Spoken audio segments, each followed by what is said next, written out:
Notts County talk back after, well, in the context this season, George, it feels like, it's a massive break, but it's just been a week without a Tuesday game, hasn't it? Nice little rest for the players, nice rest for us. It's been mad, hasn't it, really? It felt like we hadn't done a video for ages. What was it, like a 5 or 6 day break? Yeah, it's probably the longest since Christmas.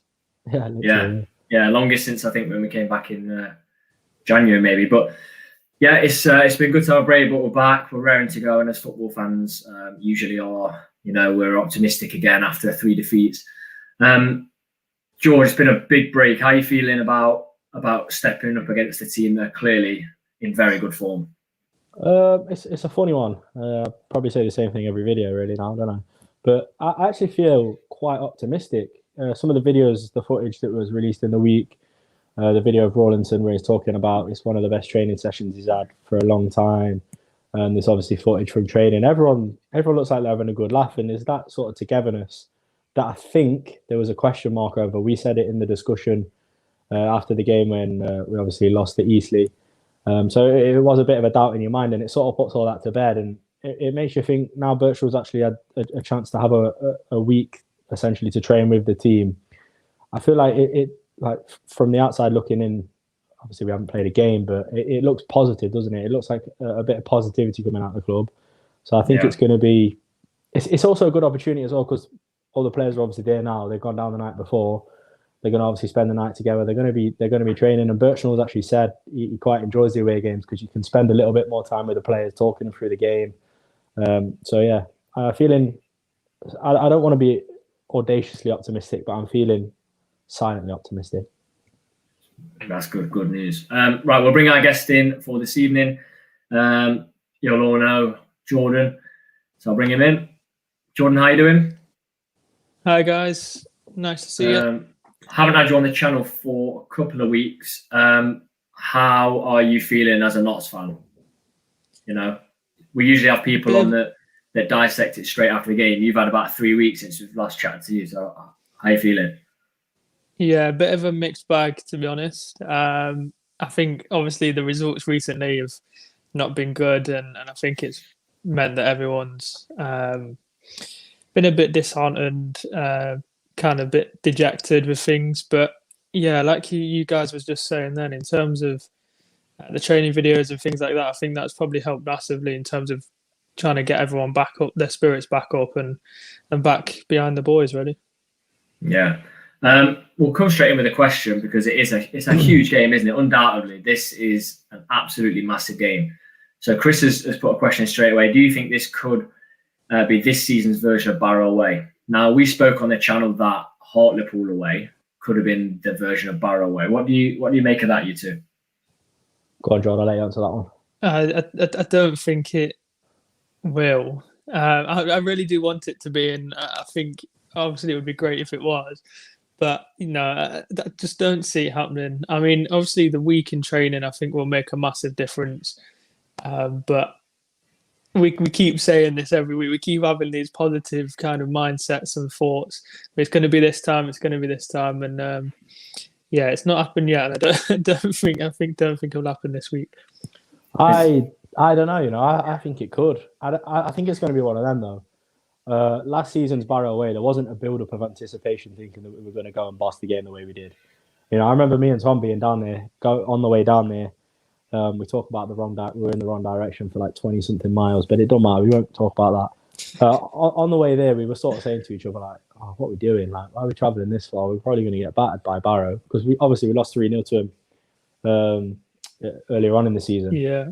So I don't think it's going to be one of them where you can anticipate it's going to be like Barrow away. I think obviously take it for what it is, see what the lineup's like on the day, and then take it from there. Fingers crossed. I'm hoping that statement does come true because last season looked like we could have turned anyone over, didn't it? After Barrow away. Yeah, because obviously the way the season's been going, we've been doing a preview the day after games for Tuesday games. I feel like we've been on a terrible run, but we want this preview, don't we, to be like, we don't need to talk about what's going on too much in terms of specifics against recent teams. So we'll look ahead to the game. So we'll get some questions in. So Alfie has asked here, where do you think we'll finish if we beat Torquay tomorrow? Now, first. I honestly, I won't put that past you. 'Cause you're the most optimistic fan. No, I'm joking. I'm joking. But I know this. You could be reading that question thinking, well, it's only one game, but actually tomorrow could shape the season because you beat a team like Torquay, Massive. and it's massive. We lose and results don't go in our favour. All of a sudden, we're dropping behind. I mean, we've not dropped behind the playoffs as of yet. We've only dropped out of the playoffs, so we need to see how the players react to that. But Jordan, what do you reckon then? Say we win tomorrow and it's a comprehensive, comfortable win. Say it's maybe a 2-0 and we've looked really strong. Where do you reckon we'll finish? I mean, yeah, if we do come out strong and we have a great game, it could be that catalyst. But like I said, I don't see it happening. But if we do, I still think it's really going to be difficult to finish second or third in this league this season, as how all the other teams are playing. So I would like to say it would give us momentum to give a good push for those positions, but I still think they are going to be really difficult. So probably just sneak into third if we win maybe against Torquay, it could give us that momentum. I think as well, saying this is important, if we are aiming for the second and third spots, which it's so important. I mean, we all probably know the playoff structure now, but if you're watching and you're not sure the playoff structure, basically second and third have to play one less game. I'm just looking at it now. Notts are 8th with 52 points. Torquay are 3rd, which is the minimum spot we need to really achieve, with 66 points. So there's a 14-point gap, but 2 wins cuts that down to 8, and beating Torquay would cut that down to 5 again. I think it's a massive ask, to get second or third. Definitely. So in answer to your question, Alfie, personally, I think even if we beat Torquay tomorrow, I think 4th is the finishing spot for Notts. I'd agree with that. I don't think you can be far wrong. I think 4th, unless we really, like you said, comprehensively beat Torquay tomorrow. But you look at some of the games we have got, it is like towards the end of this season, we can gain on some of the clubs above us. Obviously, we're yet to play Sutton at home. That's another team that we can gain 3 points on. So, you never know. Yeah, exactly. Yeah, you never know how it's going to go. So, it's going to be a really interesting last few games. And obviously, I cannot wait to be back in the stadium now.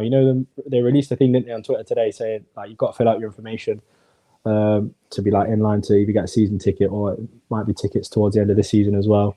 So if you've not done that already, I'd advise doing it. But yeah, I'm so excited to get back in now. I'm thinking, like that sort of last game of the season, if we can get in and it's like a push for something, like a push to get to third, it's going to be great to come back into that atmosphere. You know what I mean? I just can't wait for that. I can't. Yeah, if there's something 100%. On the line on that game, it will be a great atmosphere. Hopefully, it's not having to get 3 points to be in the playoffs, and it is for the third spot and not the playoff spot. But I think we can push it. I think it is just time. I think any new manager needs time. I know people say about other teams and things like that, but the games have come thick and fast, and I think it has been quite a mental challenge so far for the players and the manager. So I do feel we should get into our stride a bit more, but they are tough games and it is a big ask. So I feel like a week off though, having that full week is a bit like a reset because no matter what happens, even if we get the wins and we gain the momentum in when we were doing Saturday, Tuesday, you're still not fully prepared. You're not fully ready, and this reset will tell us a lot about where the season goes. And again, on that question from Alfie, if Notts lose, we're after having a week to prepare, because a lot of things were made earlier in the season of games being cancelled. Then a lot of things were made of momentum, and then now a lot of things are being made that Birchnell hasn't had a week. Now he's had a full week. If we lose it could swing the other way. But we'll keep flashing the questions up, so keep sending the comments in. Mitch, who comes on the channel, he's been on the channel before, and he's going to be on quite regularly. Do you guys get frustrated when you see Chesterfield sign a proven goal scorer? Now, this is something that was on my mind straight away. Chesterfield has signed Danny Rowe, haven't they, formerly at Firewood. Now, I know they were below the National League level, but one season he scored 47 league goals. he's come from Bradford where he got 5 in 18. Not fantastic, but in non-league, 155 non-league goals in 241 games. Yeah, I think it's Bradford he's signed from. I thought it was Oldham. I thought he went to Oldham. He was at Oldham. He's been at Oldham in the past year or so. Yeah. 155 in 241. Proven goal scorer. Now, have we got our proven goal scorer that's just misfiring? What do you think? Yeah, I think we do. I think Wootton has shown from kind of the first half of the season or quarter of the season or whatever, he can obviously score and score enough goals. He's scored quite a few. Obviously, he's going through a bit of a dry patch at the minute, and we're getting all a bit frustrated. But I don't think the owners would have looked to bring in another striker now. We've obviously brought in Knight, and we've got Knowles, Wootton, Sam. I don't think. I mean, it is disappointing to see. I mean, but then I guess those teams the fans of those teams probably look at us and think, oh, they're signing this player, they're signing that player, especially at the start of the season. So it is a bit tables turned, especially because Chesterfield were nowhere near us really until like a month or 2 months ago. So you start to think about other teams more. You start to think about what they're doing, especially because we haven't really competed with anyone else outside the top 4 so far this season. We thought we was going to be competing with the top 4 teams. So I think it does kind of, you notice a bit more. It does get you back up a bit more. But I think we just got to concentrate on our own game and get Wootton scoring again, however that might be. I don't know. But I think he's still got it in him. What I'd take from that question, there's so many aspects to I understand the question. Like, do you feel frustrated when Chesterfield are signing a proven goal scorer? Like, it is frustrating because they're doing all right now. You know, they look at where they were when we turned it around against them and beat them 3-2 at their place. Their fans were going mad on Twitter. It was sort of like, it was quite gloomy, wasn't it, for Chesterfield? And look where they are now. And to be adding Danny Rowe into the mixer for them it's lethal, isn't it? So it leaves you feeling a little bit like, you know, they're going to be a tough side to come up against if we get into the playoffs. And also, it makes you wonder, doesn't it? Like, you know, we've got the players, but realistically, only really one of our strikers before this season was a proven goal scorer, and that's Wootton. And that's only the season before that he was a proven goal scorer. So it does make you wonder, doesn't it? Like, when you look at our squad, we haven't actually got that many proven goal scorers. In terms of strikers, we've obviously got like other options like Enzio, etc. But as it comes to relying strikers, on one man. Exactly, yeah. So it's a lot. And the funny thing about Wootton as a proven goal scorer is a proven goal scorer that doesn't score consistently.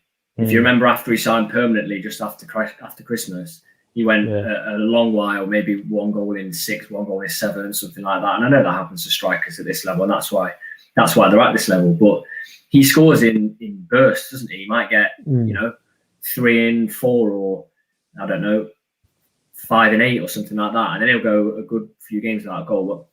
But my take from that is that not just a proven goal scorer, teams around us are making intent signings. We're not making any signs of intent in any position. Like, regardless of if they're strikers, you know, you've got Paddy Madden going to Stockport, you've got Danny Rowe at Chesterfield, and he's been all right, all due respect. We've gone for Griffiths, haven't we?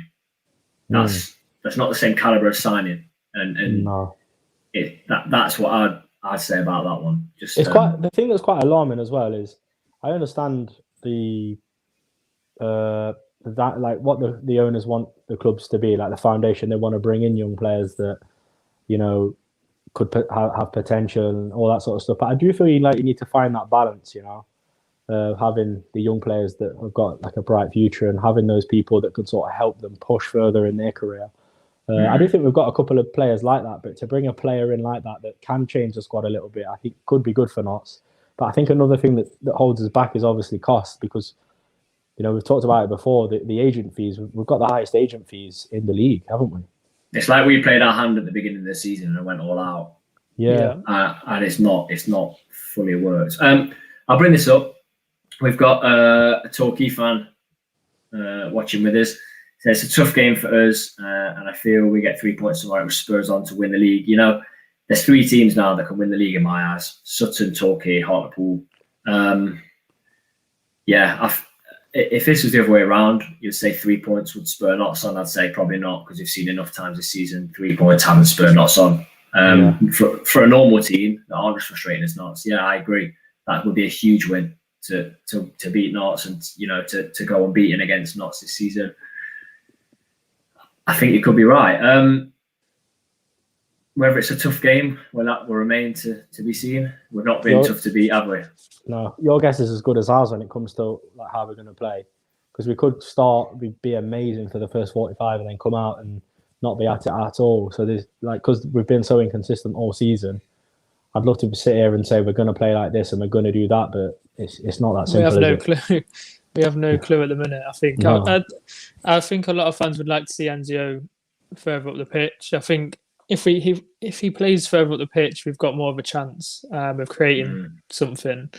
And I think it is going to be a tough game for both sides. I know some people were disappointed with Hartlepool, and I was as well coming away from it. There were parts of that performance that weren't good enough. But I did think we did make it difficult for Hartlepool to score for most of the game. It was just the normal phrases of set pieces that got us undone. I think we did make it difficult for most of it, but we just need to stick to that game plan and somehow get rid of these set piece goals that we keep conceding, because it's actually costing us games where actually we could be winning if we take our chances. And it's just frustrating. But yeah, I think we will make it tough for Torquay. I don't think, even if we lose, I don't think it's going to be an easy game for them.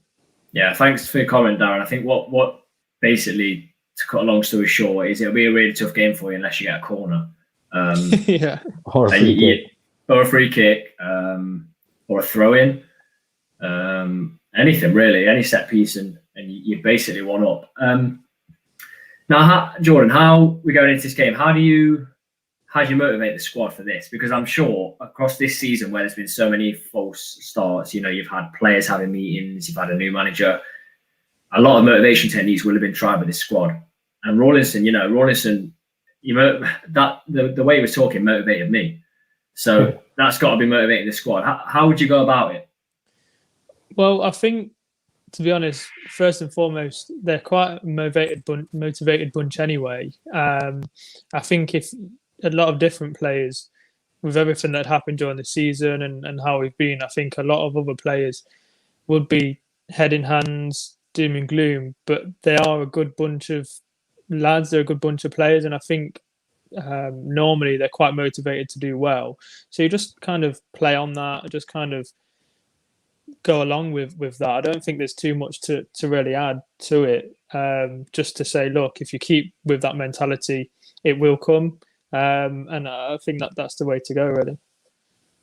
I think I was kind of steering it towards this, but you use anything as motivation at this point, don't you? You need to get the results. George, did we use a certain bit of information we found out in the last hour about media duties as extra motivation? Yeah. It's shocking, that, isn't it? Yeah. So if you don't know, if you just tuned in, I'm hearing. Now I haven't heard anything official, but I'm hearing that Torquay have actually told Lee Curtis, Slater, and Stowler that they can't attend the game tomorrow for like COVID protocol reasons, which is a joke. Mad. It's mad. A joke. Yeah. I think teams weren't doing this in the middle of the pandemic. Exactly. I think it's a joke. I think, how can you do that? Like, I mean, understandably, I've seen Lee Curtis putting about it on Twitter. Written publicists aren't allowed to go to the stadium. I think that's a joke. Like, he works for a local newspaper. He works at Nottingham Live. Like, it's a vital part of the match experience. And Slater and Stow work for the BBC Sport. So it's beyond me. I don't know. I don't know what. Yeah, I don't get how they can. I don't really know how they can get away with it. Like, how it's a joke. There's obviously things in place that can mean certain people can work there. They'll be up to distance and whatever they can do. But instead of doing that, they've just hid behind the rules as such, or hid behind COVID just for their own gain. Well, it's got to be for their own gain. There's no reason for it. I genuinely don't get it. one thing that I'd like to ask as well, if there's anyone watching, like any opposing fans or Torquay fans that could let us know, has that either happened to your club or Torquay fans? Do you know if they've been doing that to other clubs already this season, or it just seems to be us at the moment? Because it is a strange one. Isn't it? Torquay acting like North Korea. I know those. Football. There was one game where Stallard couldn't go in. I know that. Yeah, I remember that. Yeah. But other than that, it's very bizarre at the minute. I mean, there's been a couple where Lee Curtis hasn't been able to go because it's not like live commentary. I know that, but it just leaves a bit of a sour taste in your mouth, doesn't it? I think that is a good point, though. I do think that can motivate the players to sort of think, look, they're not letting our reporters in, sort of thing, because you know they're tight with Notts. You know, they were invited in to watch the training session in the week, so it's a tight knit group. I think. You know, I think that's good to keep that sort of close knit community with the media. But I think as well, I mean, it might sound a bit daft, but I think for the Notts players, they've gone down there today. It's been a really nice day. They're probably by the coast somewhere in a nice hotel. It's probably nice for them to get away. I mean, when was the last time any of us lot got away? You're trying to sell me a holiday here. Yeah, but essentially, they're on the holidays. They've gone on holiday for a night and they've got a game of football tomorrow. As a footballer, there's nothing better, is there? That's got to motivate you a little bit, hasn't it? Surely. Oh, I love that. Love it. So, obviously, we're going into a very tough game. Now, Torquay, last 8 games, 7 wins, 1 defeat, 6 clean sheets out of 8. Now, they are very good defensively. So, they've obviously played 2 games more than Notts. Notts have conceded 30. Torquay conceded 31. So, you know, arguably, if you're looking at it per game, they're probably just a bit better defensively. Attacking wise, they've scored 55, we scored 42. We've already talked about our issues, which Mitch put a comment in asking about goal scorer. It's going to be tough, and you feel like one of these games, it's got to fall for us, don't you? Because Hartlepool, what the scores, we genuinely could go on to win that. Yeah, well, we would have, I think. It's even like Roberts going off as well, and we've made our maximum subs, so we go down to 10. Like, the Tides just sometimes do feel a little bit against us, don't they? Yeah. Jordan, we'll go on to our team news when we let you go in a minute, but does Wotton start for you? Because that's actually probably the now Cal Roberts, there's not the uncertainty of him. That's probably the main talking point now is Wotton starting for you? I think a lot of people disagree, but I think he starts. I just think he's got goals in him, and you have to show confidence in him. I think if you drop him, it kind of shows that you don't believe in the fact that he can score the goals. And we know he can. I think just keep working him, keep getting good training sessions in. I think the training session probably done a world of good.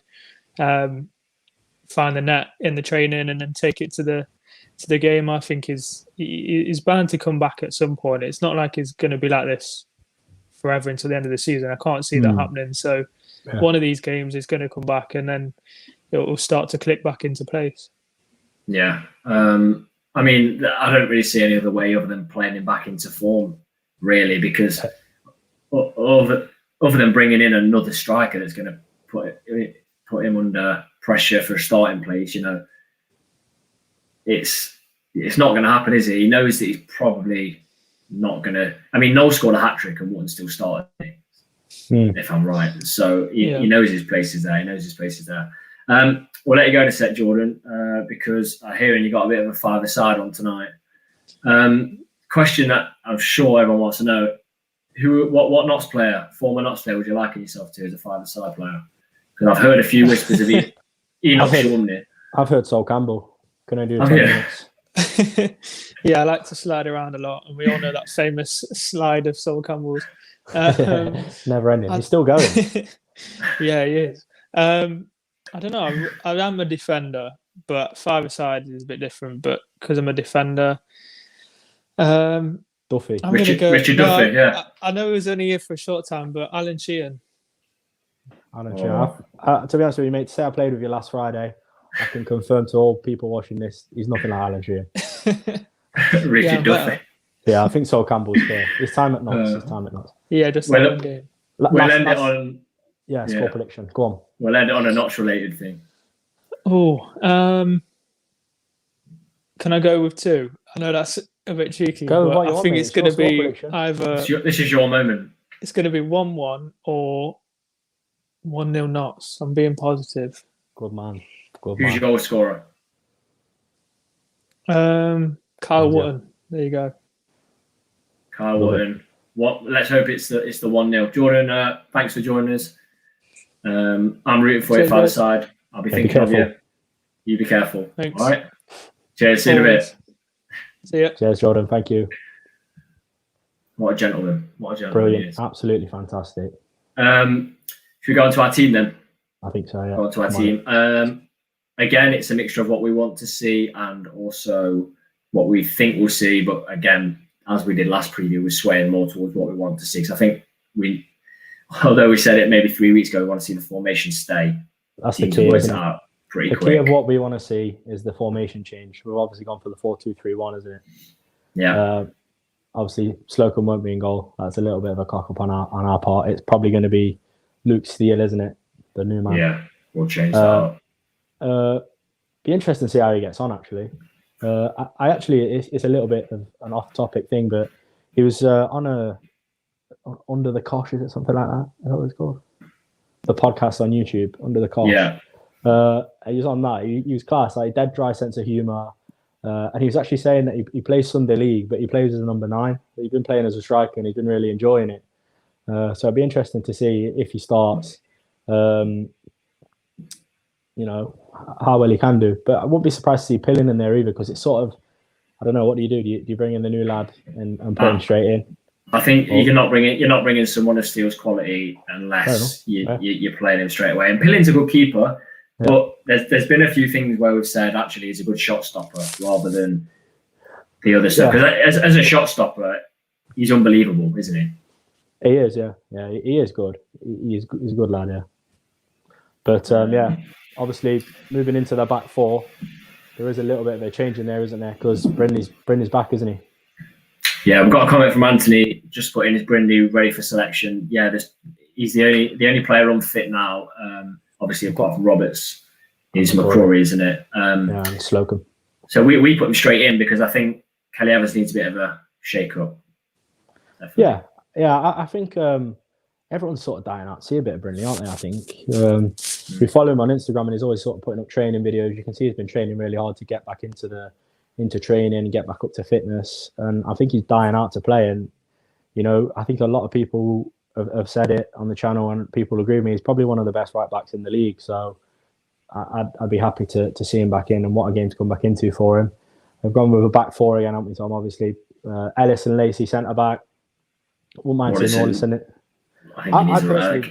Yeah, he probably does need a rest. I don't disagree with you on that. But I also wouldn't mind seeing him in for maybe Lacey.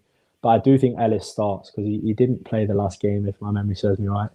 And then Chickson left back, because he's been quality, hasn't he, Chickson? Roberto Carlos. Well, yeah. He sounds like Will now. He's actually been really good. He's actually been good. He's been brilliant. Then in front of those, we'll go Reeves and Doyle. Now, Doyle's is probably ready to come back in now. We know he was on the bench recently, but I think he comes in over Griffiths. I think Jim O'Brien probably sit this one out on the bench. I think we're not 100% set on Doyle this season. He's had some good games, some bad games, but when a player comes back in after injury, a player with the mentality of Doyle, sometimes they can just be, they can have a fantastic performance. The 3 behind the striker then, we'll go Enzio, Rodriguez and Knowles. I think Rodriguez, and there was a comment earlier that Rodriguez has to be that creative spark, and I fully agree with that. I think he does have to come in and, I think he has to.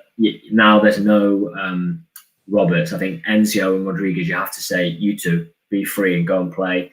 If you give 2 players like that the freedom to move around, obviously give them a bit of defensive discipline. But if you give them the freedom to play, all of a sudden you've got 2 players marking each of them, and it opens so many spaces up. You need to be a bit of a fluid side.